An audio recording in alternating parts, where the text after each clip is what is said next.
Hello everyone, and today I am going to be sharing with you my successful query letter that got me a literary agent and a book deal.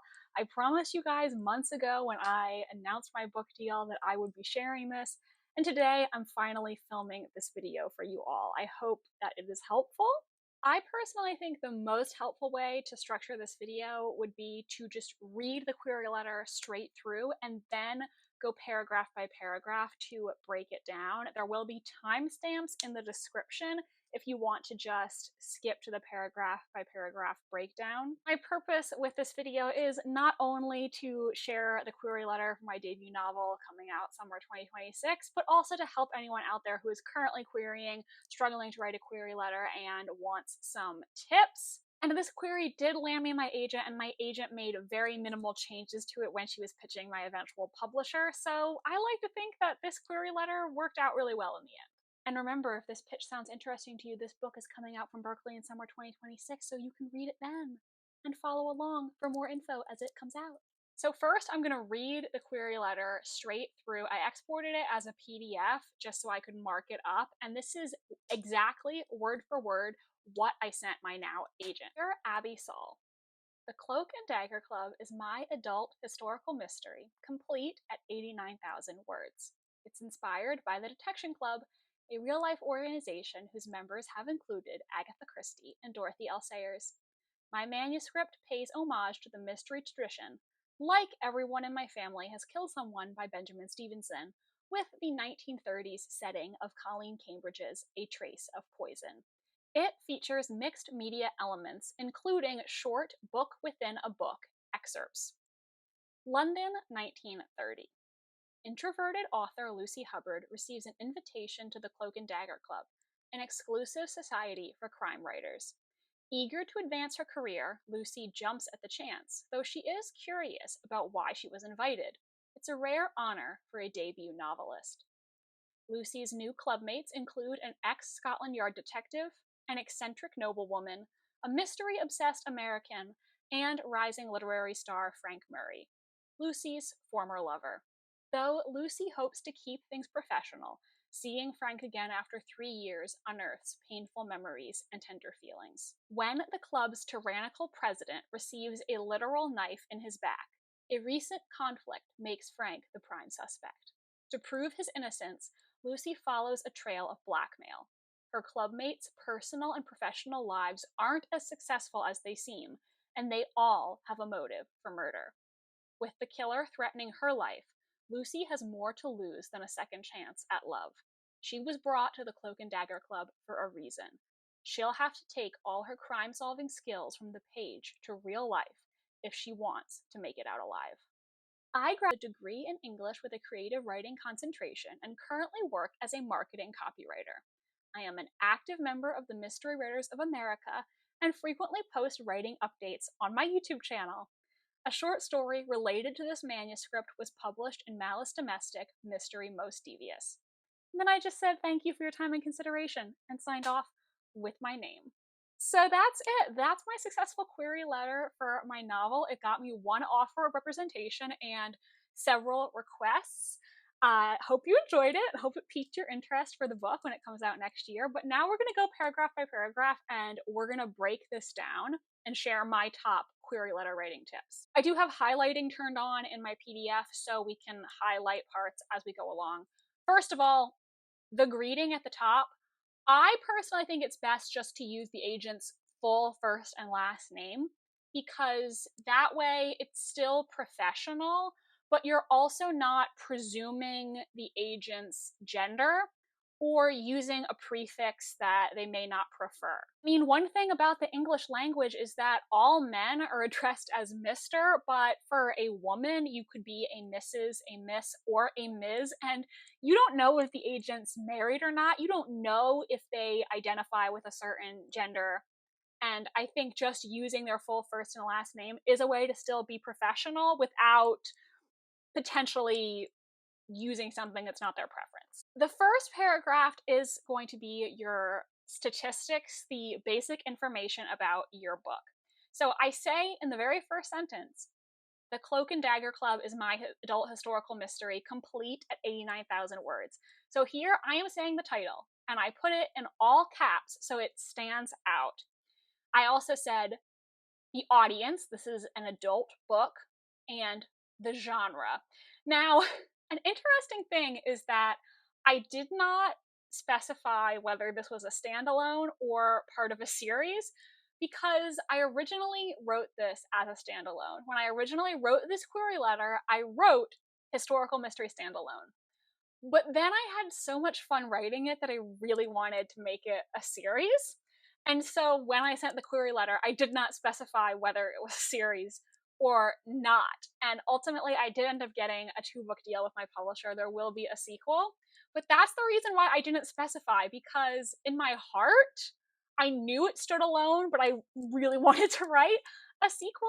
If you're querying, you may want to specify whether something is a standalone or part of a series. And if it is part of a series, I think the best way to pitch your book is as a standalone with series potential. Now, why is this ideal? Because obviously, in traditional publishing, you never know for sure if your book is going to get a sequel. If the first book doesn't sell well, they may never greenlight a sequel. So it is important to pitch your series as being able to stand alone if it has to. And so by saying standalone with series potential, the agent knows that the book is going to be totally satisfying in the end, if this is all that it is. And of course, if you're saying standalone with serious potential, do actually make sure that the ending would be satisfying if it was a standalone. Do not leave a huge amount of plot threads unresolved. Do not end on a massive cliffhanger.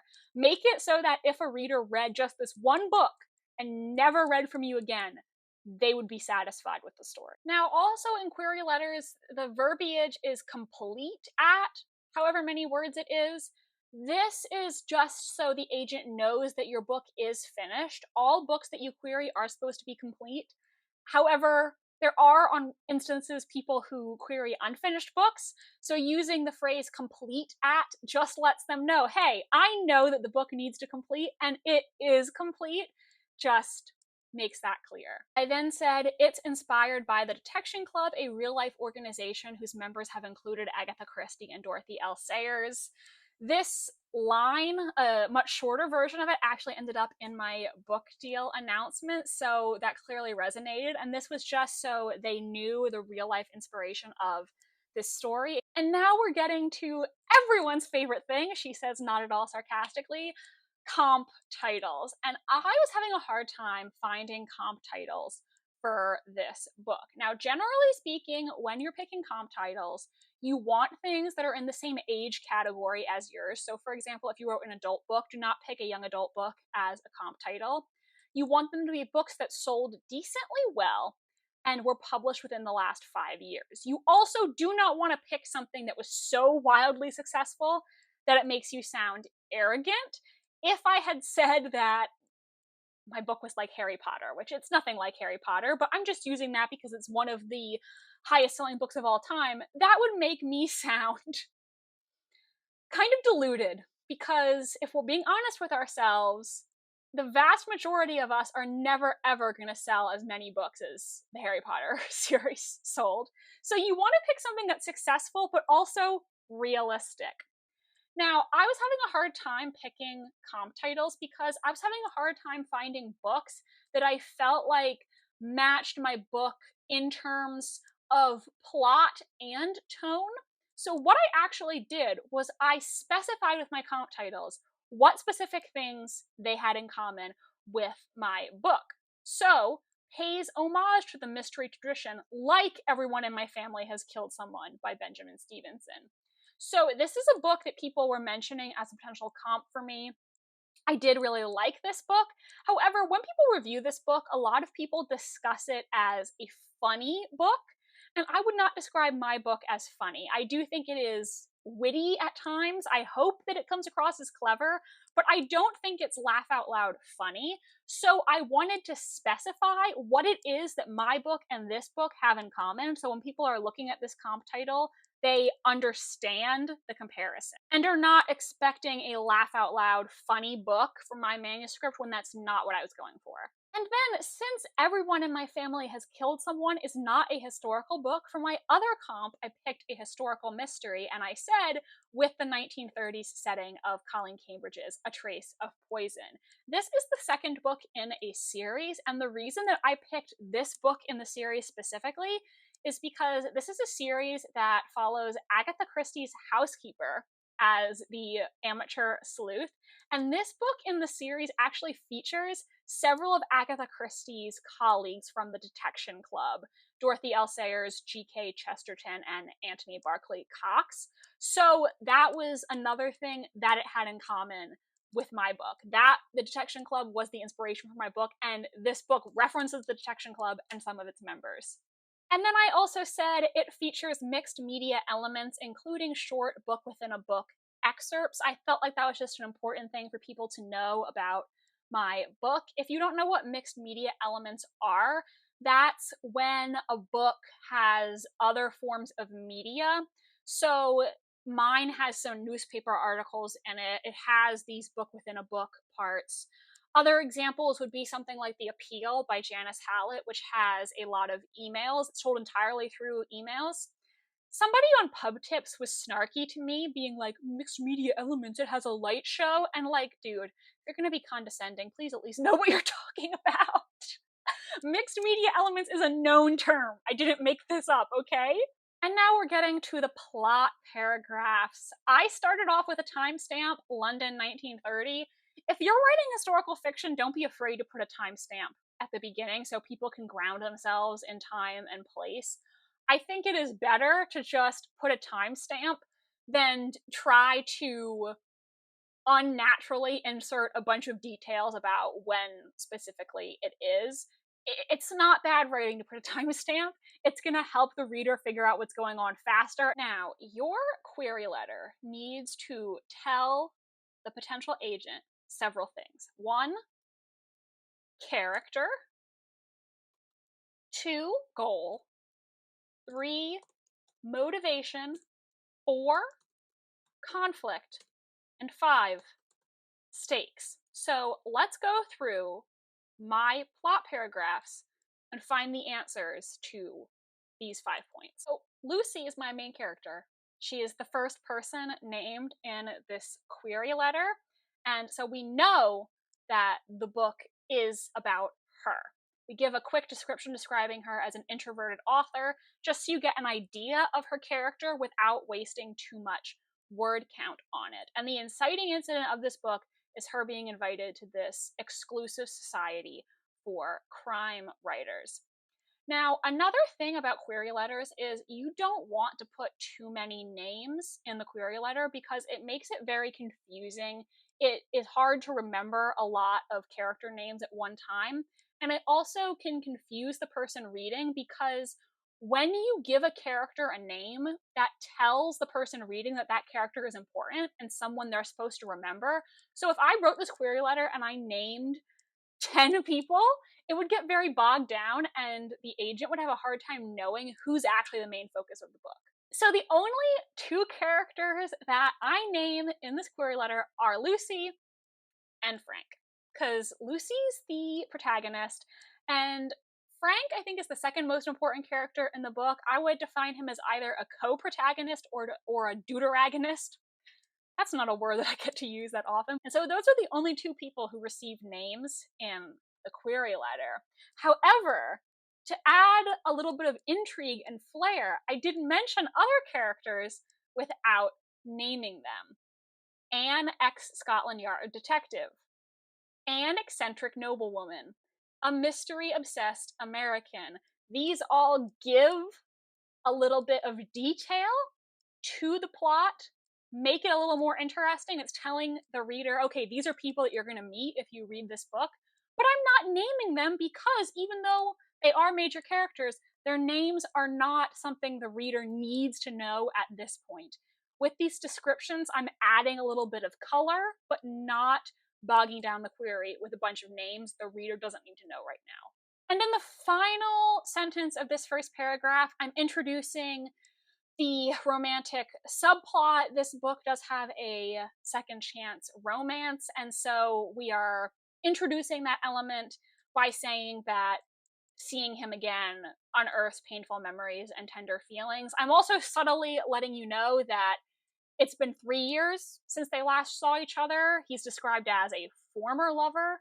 So you know that clearly there's a backstory there, even though you don't know exactly what that is at this point. And then I do the same thing here in the second plot paragraph because I say the club's tyrannical president.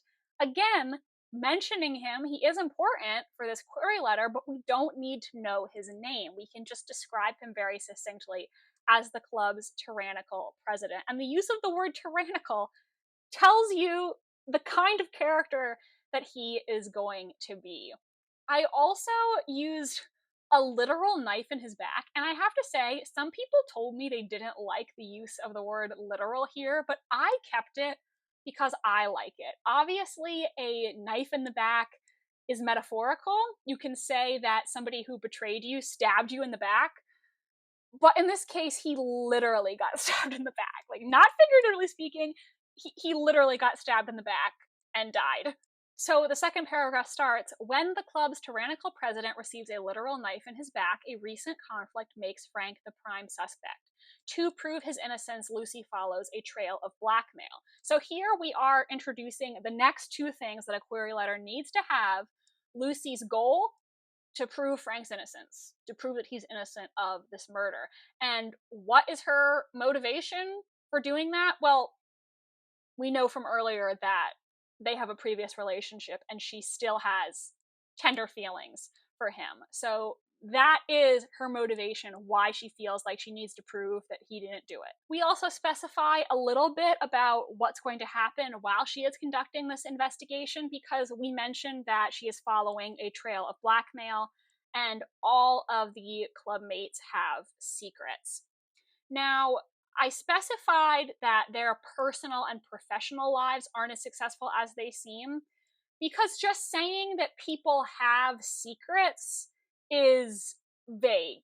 Because there is a big difference between your secret being, I once stole $5 from my grandma, versus your secret being, I once killed a man. Okay? Those are both secrets, but one of them is much higher stakes than the other. And so by saying their personal and professional lives aren't as successful as they seem, we're hinting at that these characters have both personal and professional struggles, that their appearances are deceiving, but also not specifying what those secrets are, because in a query letter you don't want to give spoilers past, at the latest, like the 50% mark of your book. You know, you don't want to reveal who the murderer is or the big plot twist in Act 3. You want to be specific enough to intrigue the person reading, but also not give any outright spoilers, because they want to be able to read the book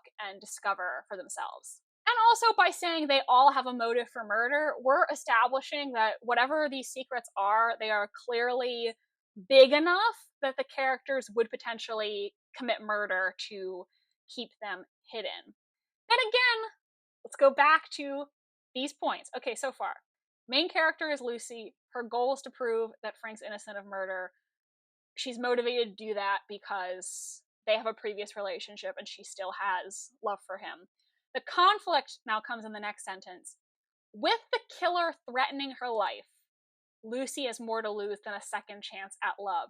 So the killer is threatening her life. This is what is standing in her way of achieving her goal, because as she investigates, the killer does not want her to find out the truth, and the killer will do anything to stop her, including potentially committing another murder. So that is the thing that's standing in her way of her goal.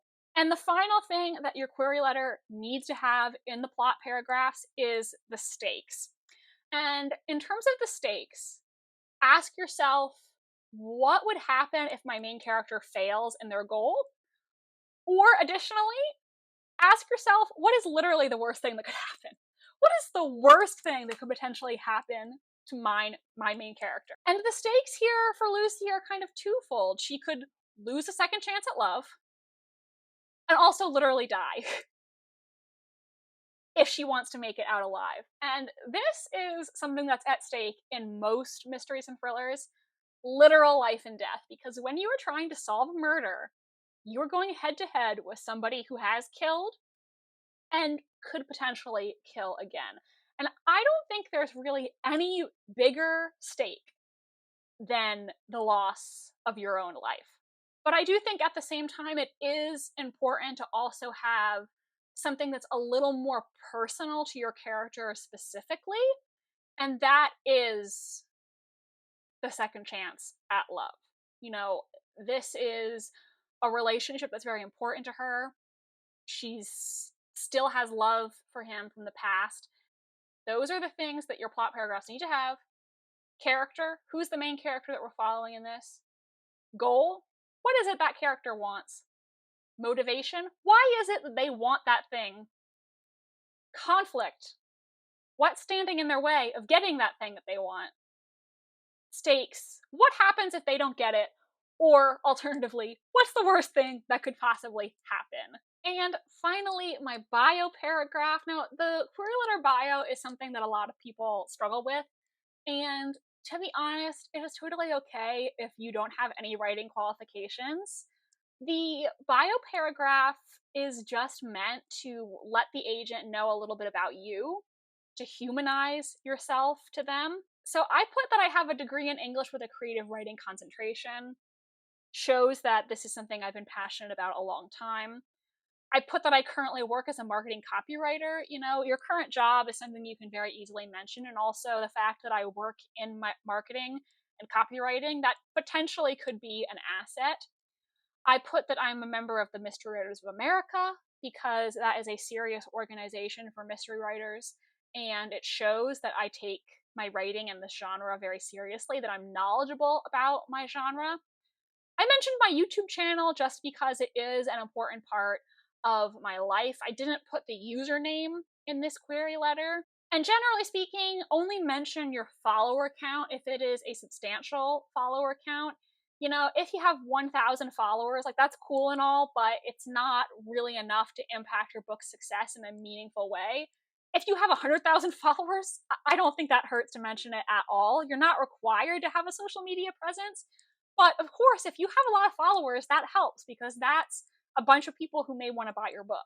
And then I put that I had a short story related to this manuscript published in Malice Domestic Mystery Most Devious. If you don't have any prior writing credits, that's totally okay. But this one is related to my manuscript, so I felt like it was important to mention. I actually have it right over here. This is the Malice Domestic anthology that I was a part of, and the short story that I published in here is set in the past, and it follows a sleuth named Pandora Gray. And you might be wondering, who's Pandora Gray? That name does not come up in this query letter. But Pandora Gray is actually Lucy, my main character's, her main character. So she's famous for writing a book featuring Pandora Gray, and Pandora Gray is the character that appears in here. So it's kind of like you're reading a short story that Lucy herself might have written, which I felt like it was fun. It was fun for me to do, so mentioned that in the bio. A few things that you definitely should not mention in your author bio. Do not say this book is going to sell 1 million copies and it's going to get turned into a blockbuster movie. Just makes you sound arrogant and like you have unrealistic expectations, because most books, no matter how good they are not going to achieve that level of success. Don't say my family read this book and they thought it was really good, because obviously your family is biased, okay? My mom read my book too and she thought it was really good, but I didn't put it in the query letter because my mom is not an industry professional. Also, please, please, please do not threaten the agent and say, if you reject my book, I'm going to find you and come after you. You would think this is common sense, but apparently it happens not infrequently, which is upsetting and disturbing. Just try to be polite. Literary agents are human, like you and I, and they get so many submissions every day, every week, every month. They cannot take on every single author who submits to them. So just try to be polite and understanding. They're another person just like you and me. If you have any personal experience that connects you to your manuscript, that is something that you can mention if you choose to do so.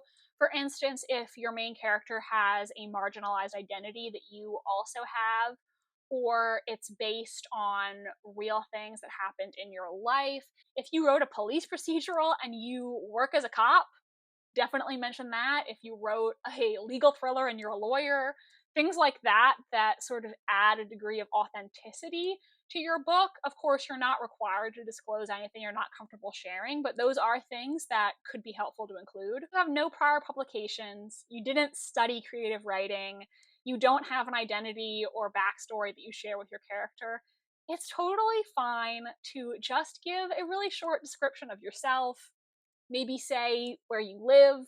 Are you married? Do you have kids? Do you have any pets?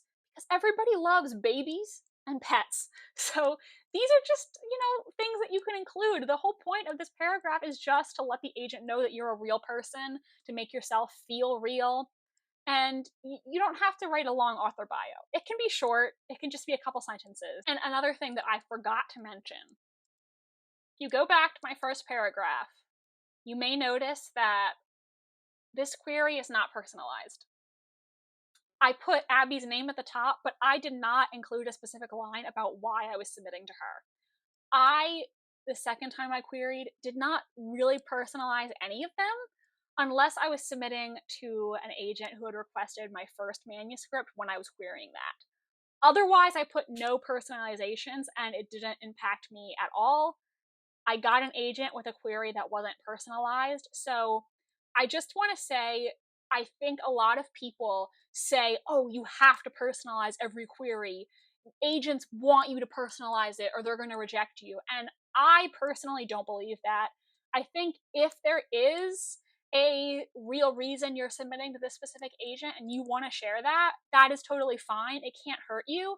But don't break your back trying to find personalizations for every query. You don't need them.